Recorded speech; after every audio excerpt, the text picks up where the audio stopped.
The new King of England is facing a cost of living crisis just like the rest of us, but unlike the rest of us, he also has to worry about the price of bread. Why? Well, because his family has an inbred history that dates back hundreds of years to when one of his ancestors first became King of England. You see, back in 1060, a French nobleman named William the Conqueror became the King of England after defeating the English king at the Battle of Hastings. And ever since then, the English throne has been passed down through his descendants, the royal family of England. Now, the royal family of England intermarried a lot. In fact, over the years, they married each other so often that they're all related. If you look at a family tree of the English monarchy, it looks like this, with the most recent king at the top and his ancestors below him. Every single person on this list is either a direct ancestor of the current king or a sibling of someone who is, and as you can see, we start to run out of unique names pretty quickly. And that's because over the centuries,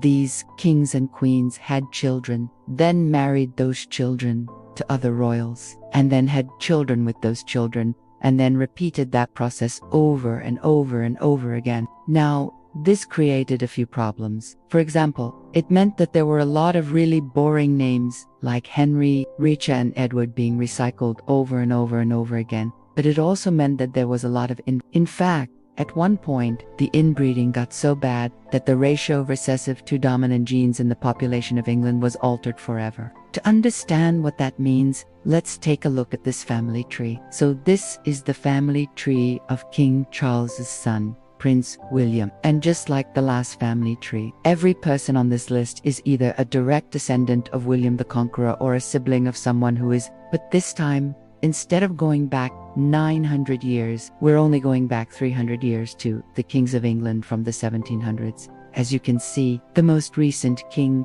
George II, had 2 children with his wife, both of whom he married to their uncle, King George I. Now, this may seem weird to us today, but back then, this was actually a pretty common practice. They did this for a number of reasons.